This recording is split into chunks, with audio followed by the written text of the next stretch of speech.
اللہ تعالیٰ فرماتے ہیں دیکھو اونٹ کی طرف ہم نے اس کو کیسے بنایا. آپ کو تو پتہ نہیں اونٹ ہوتے نہیں. ہم کراچی میں سمندر پہ جاتے ہیں, چھوٹا سا بچہ 7 سال کا اونٹ کو رسی پکڑ کے بٹھا لیتا ہے. یہ اونٹ تو اتنا طاقتور جانور ہے, اس کو بچے نے کیسے بٹھا لیا, پھر اٹھا لیتا ہے, پھر بٹھا لیتا ہے, اور گرمی سردی کچھ نہیں دیکھتا. اللہ تعالیٰ کہتے ہیں دیکھو اونٹ کی طرف کہ کیسے ہم نے اس کو تمہارے لیے مسخر کیا. ہمارے ہاں ہم سفاری میں گئے افریقہ میں, تو دیکھا ہم نے ایک سفاری میں دیکھا کہ گائے نے شیر کو لات مار کے اڑا کے پھینکا. گائے میں اتنی طاقت ہے, میں نے آنکھوں سے شیر کو اڑتے دیکھا تو گئی اور مارا بھاگ گئے شیر. تو ہمارا بچہ گائے سے کھیل رہا ہوتا ہے, اس کے نیچے بیٹھ کے دودھ پی رہا ہوتا ہے. تو اللہ کہتے ہیں جیسے گائے اور اونٹ ہم نے تمہارے لیے مسخر کی ہے, ساری کائنات کو تمہارے لیے مسخر کر دی. تم 4 چیزوں کو دشمن بنا.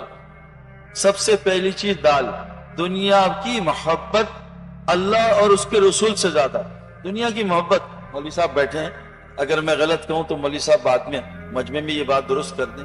دنیا کی محبت اللہ نے کھل ڈالی. اللہ تعالیٰ فرماتے ہیں کہ یہ دنیا مال کے محبوب ہونے کے باوجود, مال کی محبت کے باوجود یہ خرچ کا کرتے ہیں ذوی القربى والیتامى والمساکین وابن السبیل والسائلین وفی الرقاب. مال کی محبت ہے تبھی تو امتحان ہے. لن تنالوا البر حتى تنفقوا مما تحبون.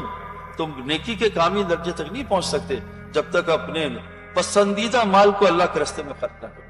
ہمارے یہاں ایک مزاج ہو گیا ہے جو میں اپنے پاس سے نہیں کہہ رہا.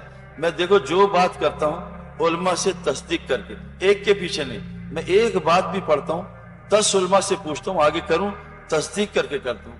ہمارے جو تبلیغ اور علماء ہمارے جو ہیں جس سے یہ سارا کام نظام چلا ہے, درس نظامی, وہاں کے بزرگ کہتے ہیں کہ کچھ یہ لوگوں نے, پچھلے لوگوں نے امیروں سے مال لیا اور غریبوں سے وقت لیا. اب امیر, میں جس فیلڈ سے آ رہا ہوں وہ کثرت امیر ہے, امیر ہی امیر ہے. اور میرے بڑے دوست ہیں جو وقت لگائے لیکن لگاتے نہیں. وہ کہتے ہیں سعید بھائی مجھے اتنے سارے میرے دوست ہیں کہ آپ کا تبلیغ کا سب ہم خرچہ دیں گے, اللہ نے آپ کو لگایا ہوا ہے, ہمارا حصہ ڈل جائے گا, لیکن میرے دوستوں ہم سے وقت نہ مانگو. میرے بھائی میرے پاس وقت نہیں. تو مولوی صاحب فرماتے تھے اللہ نے دین کو قربانی سے جوڑا. ملت ابراہیم کیا قربانی, جب قربانی ہوگی دین زندہ ہوگا. امیر کی قربانی وقت دینا ہے اور غریب کی مال دینا ہے. تم امیروں سے وقت لو, غریبوں سے مال دیکھو اللہ دنوں میں دین کو کیسے زندہ کرتا ہے. ہماری دین الٹی چل پڑی. میں اس لیے بتا رہا ہوں کہ میرے بہت سارے دوست ہیں جو مطلب حاجی عبدالوہاب صاحب کے ان سب کو خود بخبا لگائے, خود ان سب کو مال لگائے. کہ ابھی میں حج کے سفر پہ تھا, ہندوستان کے لوگ آئے, ہم نے آپ کو مال دینا ہے. میں کبھی ہمیں ضرورت نہیں ہے, تبلیغ کا کام بغیر مال کا ہے, اپنا جان مال. کیونکہ میرے دوستوں یاد رکھنا اس آدمی کی بات میں اثر نہیں ہوتا. ہمارے ایک امام صاحب تھے لاہور میں, انہوں نے مجھ سے کہا میرا بیٹا اعتکاف میں نشہ کرتا ہے, اعتکاف میں آپ اس کو ٹھیک کر دو, میں چلہ آپ کی جماعت لگاؤں گا, مجھے تبلیغ سمجھ نہیں آتی. میں کہا امام صاحب کوشش کرتے ہیں. ہم اس کو رمضان میں کچھ 10-11 مہینے بعد عشرے پہ لے گئے. اس نے داڑھی بھی رکھ لی, نماز بھی پڑھ لی اور نشہ بھی چھوڑ دیا. امام صاحب نے کہا کیا کہا ہے, میں کہا کچھ بھی نہیں. کہا کوئی قرآن کی آیت حدیث, میں کہا وہ تو آتی نہیں. تو کہا پھر یہ ٹھیک کیسے ہوا. میں کہا امام صاحب پچھلے 10 مہینے میں یہ میری اپنی جیب سے 2 لاکھ کے برگر کھا چکا ہے. رات کو دعا کرتا ہوں اللہ اس کو ہدایت دے, ظالم کتنا مال کھائے.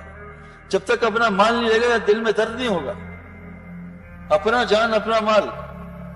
اچھا یہ وقت دینے کو تیار نہیں. اچھا غریب کہتے ہیں ہمیں پیسے دو وقت لگوا دو, اس کا بھی وہ اثر نہیں ہوتا میرے دوستوں. تو دنیا وہ ہے, دنیا وہ جو اللہ رسول سے اوپر نکل جائے. اللہ کے نبی صلی اللہ علیہ وسلم کی دعا ہے, اے اللہ علم نصر کو حبہ کا احب الاشیاء الیہ, تمام اشیاء سے زیادہ مجھے اپنی محبت کو بڑھا دے. حضور صلی اللہ علیہ وسلم کو بچوں سے محبت تھی. آپ اپنے نواسوں کو گلے لگا رہے تھے کہ آدمی نے پوچھا آپ ان سے محبت کرتے ہیں, ان کو بوسہ دیتے ہیں. کہا میں کیا کروں جب اللہ نے تیرے اندر سے محبت نکال دی ہے, تیرے اندر سے رحم نکال دیا.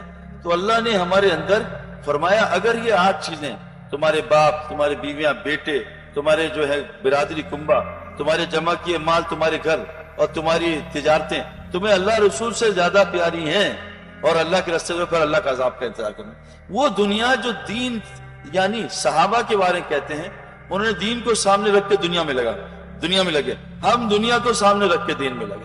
یہ فرق کیسا, جتنا وقت ان کا مسجد میں گزرتا تھا ہمارا باہر گزر رہا ہے, جتنا وقت ان کا باہر ہمارا وہ اندر گزر رہا ہے. دنیا کو فاما من طغى وآثر الحیات دنیا, جس نے دنیا کو دین پہ ترجیح دی سیدھا آخرت میں نقصان میں چلا جائے.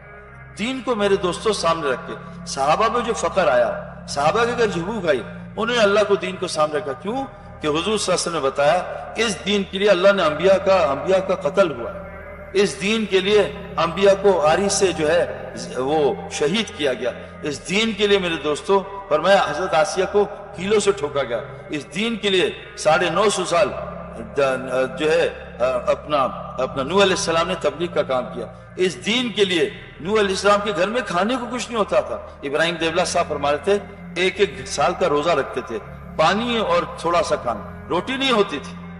اس دین کے لیے میرے دوستوں عیسیٰ علیہ السلام پہ حالات آئے, اس دین کے لیے میرے دوستوں جو ہے انبیاء پہ حالات آئے. تو میرے دوستوں گزارش یہ ہے, دنیا ایک ضرورت کی چیز ہے, استعمال کی چیز ہے, اس سے محبت.